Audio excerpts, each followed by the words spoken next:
The ocean has always hid secrets, but some should remain untouched. The Nautilus 4 submarine slowly plunged into the abyss. On board, 5 crew members, scientists and explorers, they prepared for an unprecedented mission to reach the ruins of a supposed submerged city over 7,000 meters deep, a discovery that could rewrite human history. Outside, the darkness was absolute. Only the submarine light beams cut cold water, revealing abyssal creatures that disappeared as fast as they arose. The silence was sepulchral, broken only by the sound of the metal ranging under the growing pressure. Wells kept a confident air, but his eyes betrayed the growing tension. The technological challenges for a dive of this depth were not trivial. Any failure could be fatal. Evelyn knew that too, but her heart was focused on the story that could be unraveled. Depth, 6,150 meters, reported Commander Damon Wells, eyes stuck to the monitors. Archaeologist Dr. Evelyn Carter, sitting next door, fascinated the images of the outer cameras. Submerged structures began to emerge, carved columns, strange symbols, buildings that challenged logic. Evelyn couldn't help but think about the legends transmitted by her grandmother, also a renowned archaeologist. Stories about lost cities and civilizations that disappeared without trace. It was not just a scientific mission. For her, it was a search for something personal. When I was a child, my grandmother said that the background of the ocean hid memories of the world we lost, Evelyn confided with a soft voice. Wells arched an eyebrow. And do you think we'll find these memories today? I hope so, Evelyn answered, without looking away from the emerging ruins. Crescent tension. Small problems begin to occur in the submarine. Interference in the sonar, system failure alerts, and the growing feeling that something observes the crew. Suddenly the panel lights shake. Ortega, the sonar operator, frowned. Captain, I'm capturing unusual magnetic interference. Define unusual. Ortega, Wells asked with a serious tone. They are not natural. It's almost like something out there responding to the sonar. Radio chow, a strange sound. Down, guttural, he said through the speakers. Evelyn shuddered involuntarily. Captain, we have a problem. Ortega's voice trembled. Wells leaned over the screen. Sonar captured movement, something huge and fast, circulating the submarine. We have company! The screen trembled with a strange sound wrist. Something outside was singing, a low frequency, something that reverberated in everyone's bones on board. Is it some kind of whale? Suggested Samuel, trying to rationalize, but Evelyn knew it was not natural. There was a supernatural quality in that sound, something that moved with the mind. The sound has a pattern, said Evelyn. Looks, a message. Ortega looked at her incredulous. A message? It can't be. New tension. The crew begins to have disturbing dreams related to sound. Evelyn dreams of submerged figures who speak a forgotten language. The outer lights blinked again. Ortega adjusted the monitor, trying to capture the shape of the creature. However, the sensors began to fail. I lost contact with the navigation system, Samuel announced. We're sailing blindly. Evelyn held an image of the ruins in his hands. His fingers trembled. That shouldn't exist, he murmured. Like this? Asked Wells. The architecture. These symbols are from a civilization that, according to records, has never been in contact with the ocean. How are you here? Before he could finish, Ortega shouted, Viewers! First, only a colossal figure moving in the shadows. Then an eye. There is a hatch, deep as the abyss itself. He looked and stared at them. Evelyn's heart hammered. Who is talking? Shouted Wells on the radio. The voice was still distorted, but then something worse came. The rear door of the submarine trembled. Something is trying to enter, shouted Ortega. The emergency lights flashed and the instruments went crazy. The submarine began to go down faster, as if something was pulling it. New subtram, divide the crew into a desperate mission to seal the submarine's internal floodgates as creatures try to invade the hull. Development. Evelyn and Samuel are trapped in a narrow section while gigantic tentacles curl around the submarine structure. "If this thing comes in, we are finished!" shouted Samuel, sweating cold. Evelyn looked at the pressure panel. "We need to overload the floodgates or the hull won't hold on." Psychological development introduced scenes of delirium among the crew as they lose hope and confront their own fears. "Don't you see?" Ortega shouted, his eyes wide. "They have always been here, watching us." Samuel tried to contain him, but something inside him also began to break. "Maybe that's what they want," Evelyn murmured, almost in a trance. "What?" asked Wells. "That we give up and join them." Expanded outcome, more detailed account of the rescue group and the terrifying discoveries in the submarine. The records found show that the crew was exposed to phenomena beyond human understanding. The submarine was sealed and abandoned in the depths. But anyone who approached to observe, even from afar, said he heard something from inside, beats, whispers, and sometimes a voice muttering in the middle of the static noise. "Help us. The ocean never forgets, and what was awakened in the black abyss will never go back to sleep." Giko, the ocean has always hid secrets, but some should remain untouched. Nautilus Thau's desperate climb seemed impossible. The surrounding creatures were not content just to surround the submarine. Now their disformed forms pressed against the metal hull, which began to moan under the weight. Evelyn trembled. The silhouette of a human figure still floated outside the hatch. Her empty eyes seemed to stretch her directly, but that was not what made her tremble. It was something beyond that presence, a constant whisper that now seemed to be inside his head. "Captain, the thrusters are failing," shouted Samuel, trying to stabilize the systems. "Overload the core if necessary, Rougeau Wells." "This can blow us up," Samuel replied. Wells hit his fist on the command table. "If we don't do something now, there will be none of us to tell this story." Samuel hesitated, but started typing frantically in controls. Mental fragmentation. Psychological pressure begins to intensify among the crew. Ortega collapses, crying convulsively while murmuring meaningless words. Evelyn grabbed Wells's arm. "I heard something." His voice was a thread of despair. "They are inside our minds." Wells looked at her with skepticism. "You are imagining things." "No, I'm not," she shouted. "It's like this thing is infecting us, breaking us inside." Evelyn's vision. Evelyn has a disturbing flash. The ruins turn before their eyes, revealing grotesque forms and stone tentacles that circle. Ancestral voices echo in your mind, shouting a word repeatedly. "Blood." "What did you say?" Wells asked, seeing her mutter. "Nothing. Evelyn blinked, trying to recompose herself. Samuel's attempt to overwhelm the drivers worked for a moment. The Nautilus IV began to rise quickly, but one of the huge creatures tangled into the back of the submarine, preventing complete stabilization. "We lost another engine," Samuel reported. Evelyn looked at Ortega, who was still staring at the emptiness. "Ortega, we need you," she shouted. He didn't answer. Samuel snapped his fingers in front of the operator's face. "He's not here anymore," Evelyn whispered. Ortega, still in a trance, began to whisper something Evelyn couldn't understand. "What is he saying?" asked Wells, exasperated. Evelyn tried to capture the words. It looks like a prayer." Suddenly Ortega stood up and ran toward the decompression chamber. "Ortega, stop!" shouted Wells, but it was too late.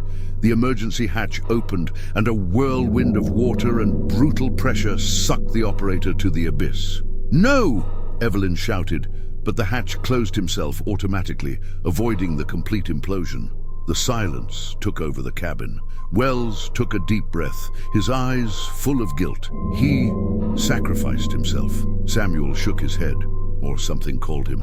With missing Ortega, the submarine atmosphere became suffocating. Evelyn, now completely shaken, began to scour the data stored in the systems to understand more about the ruins. "What are you looking for?" asked Samuel. "The truth," said Evelyn.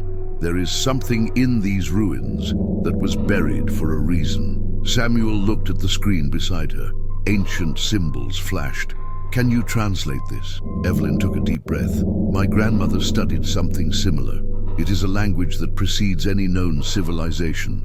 Blood, vitae. Blood life," Samuel interpreted. "It's a primitive way to refer to the eternal cycle. Sacrifices were common to maintain harmony with old beings." Samuel swallowed hard. "Are we dealing with a curse?" Evelyn didn't answer. New voltage. Systems begin to record inexplicable changes in the external structure of the submarine. Samuel detects a mutation on the metal surface. It makes no sense. It's like the hull is alive. Wells returned to command. "We are undoing. Prepare to evacuate." "Where to evacuate?" Samuel shouted. "We are 7,000 meters deep." Evelyn raised her eyes slowly. "In the ruins." The idea seemed absurd, but there were no alternatives. The submarine was beginning to collapse, and the only hope was to try to take refuge within the submerged structure. Wells didn't like the idea, but I knew Evelyn was right. "Get ready to abandon the submarine," he ordered. Samuel tried to reactivate navigation systems. "We still have a few minutes before a total failure." Wells looked at Evelyn. "You lead this part. What exactly do we look for in these ruins?" Evelyn took a deep breath. "An answer, or an end." The group prepared to leave. The surrounding creatures seemed momentarily retreating, as if they knew that humans were about to enter forbidden territory. "Come on, don't look back," said Evelyn. The hatch opened, and the crew began to swim toward the ruins. The lights of the dive costumes cut the darkness, revealing gigantic columns and inscriptions that shone with an ether light. Samuel was on the edge of a nervous collapse. "We are walking straight to the mouth of hell." Evelyn looked at him, his eyes determined. "Maybe it's the only place where we can fight it. The ocean has always hid secrets, but some should remain untouched." The darkness within the ruins was absolute. The crew diving costumes illuminated only excerpts from the vast, submerged corridor. The columns covered with bright algae projected shadows contoured on the walls, as if they danced in a forgotten ceremony. Evelyn led the team with certain steps, although each fiber of her body shouted to back down. His mind was still shaken by the previous view of the ruins becoming grotesque creatures. "Do you know where we are going?" Samuel asked, trying to keep his calm. "It's all here," she said, pointing to the registration on the walls. "My grandmother used to talk about the shadow portal, a place where life and death cross." "I don't like this idea," Wells grumbled. "New discovery." As they advanced, a bluish shine emanated from a circular room ahead. Evelyn felt a chill when she realized that the symbols on the floor corresponded exactly to those who appeared in her grandmother's diaries. "This is not possible," she murmured. Samuel frowned. "What? These symbols were recorded in caves on the surface. How are they here?" Wells interrupted. "We are wasting time. We need to find a safe place." Before they could react, the floor under his feet trembled. A fissure opened, revealing an even deeper chamber. "Careful!" shouted Samuel, pulling Evelyn behind. But it was too late. The tremor unbalanced them, and both fell into the darkness. The fall seemed endless. Evelyn felt the cold impact of the water before losing control of her movements. The light of the costume flashes frantically as it fought to return to the surface. "Samuel!" he shouted, his voice drowned out by the helmet. Silence. Panic threatened to dominate her, but Evelyn clenched her teeth, needed to keep the focus. His eyes sought any sign of movement. Suddenly a hand grabbed his arm. It was Samuel, with his face contouring in pain. "I'm fine, I think," he said, breathing hard. Both emerged in a flooded chamber, surrounded by monumental pillars. There was a central altar, covered with black crystals that pulsed with sinister energy. "What is this place?" Samuel asked, panting. Evelyn approached the altar, his trembling fingers touching one of the crystals. A wave of images flooded his mind. Old sacrifices, beings submerged in eternal darkness, and a voice that echoed throughout the house. "You shouldn't be here." The guttural voice reverberated. Samuel retreated, pulling Evelyn. "Let's get out of here." But before they could move, a figure emerged from the altar. His body consisted of wave shadows and bright eyes that seemed to cross their souls. "Sanguia vitae," the entity murmured. Evelyn felt her legs weakened. Is that real? The creature was not just a physical form. His presence dominated the environment, filling each corner with an oppressive energy. Samuel tried to lift his gun, but the entity showed no fear. "Your technology is irrelevant here," said the voice, which now seemed to be inside her heads. "Evelyn, step ahead. What do you want from us?" The creature approached, its dark forms intertwining around it. "You aroused what should never have been disturbed. Now the cycle needs to be completed." "What cycle?" Samuel asked, trying to push the fear away. "Sacrifice, life for life, blood for freedom." Evelyn understood the meaning of the words. That's why Ortega had succumbed. The entity required tribute. "We can negotiate," she said desperately. The entity laughed, a cold sound and devoid of humanity. "There is no negotiation. There is only the end." Samuel grabbed Evelyn. "We need to get out of here now." But the camera began to tremble. Crystals plummeted from the walls, and the surrounding water was seething with energy. "Run!" shouted Wells for the communicator, who finally returned to work. They moved with difficulty, fighting the current and the wreckage that fell around. Evelyn knew she was taking something more than memories. She was marked by the abyss. Back in the Nautilus IV, the group was able to seal the floodgates before the structure of the ruins collapsed completely. Wells looked at everyone, his face hardened by tension. "We are alive, but at what cost?" Evelyn didn't answer. His gaze was lost, focused on inscriptions that still shone in his mind. Samuel broke the silence. "That thing is still down there, isn't it?" Evelyn nodded. "And it will always be. The ocean has always hid secrets, but some should remain untouched." The tension in Nautilus IV was palpable. The crew did not talk about what had happened in the ruins, but each carried the psychological marks of the journey. Samuel had developed nervous tics, and Wells had become even more authoritarian, hiding the fear behind a facade of coldness. Evelyn, however, was the most affected. He spent hours isolated, reviewing the images captured from the altar and the crystals. His distant gaze worried Samuel. "You need to rest," he said, entering the research booth. Evelyn didn't look away from the screen. "I saw something on that altar, Samuel. Something that is still inside me." He frowned. "What do you mean by that?" She lifted her hand, revealing small light marks on her skin. "It appeared when I played the crystal. I tried to ignore, but now they are spreading." Samuel stepped back, alarmed. "We need to tell the commander." "No," she protested. "If they find out, they can try to isolate me or worse, eliminate me and any trail of this curse." Samuel hesitated, but knew Evelyn was right. Wells's paranoia would not allow to risk the safety of the mission. Supernatural manifestation. At night, submarine systems began to fail mysteriously. Lights blinked and guttural sounds echoed through the corridors. Luis Ortega, who had disappeared during the ruins foray, now seemed to be part of the environment. Whispered voices mentioned his name, and some crew swept having seen him wandering through the shadows. "Do you think he's trying to warn us of something?" asked Samuel to Evelyn. She swallowed hard. "Or maybe you're trying to take us back." In the middle of the night, Evelyn woke up startled. A familiar voice echoed in his ears. "Blood vitae, come back to us." She got up, panting. The marks on his skin shone intensely. Something was trying to connect her again to the abyss. Samuel, who slept in the cabin next, rushed to hear her screams. "Evelyn, what is happening?" She pointed to the monitor. "Look, the sign."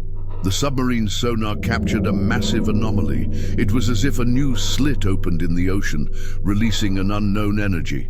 Wells came running, with wide eyes. "What is that?"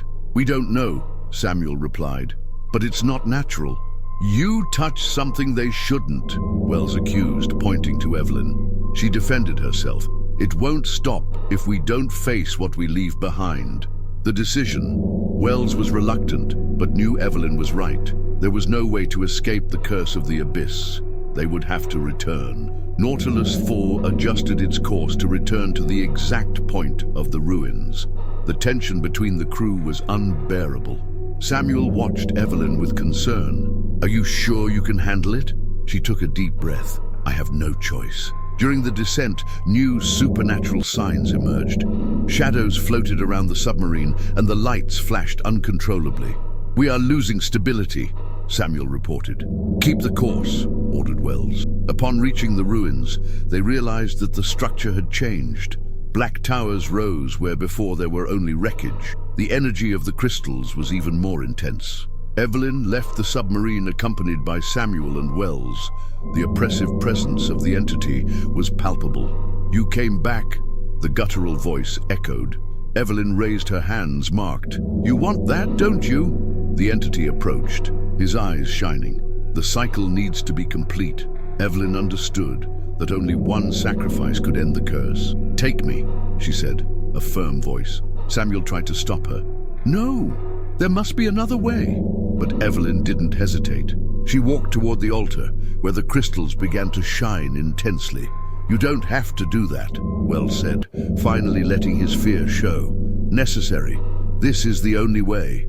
The sacrifice." When Evelyn touched the altar, an explosion of light involved the environment. The entity shouted in agony before dissolving in shadows.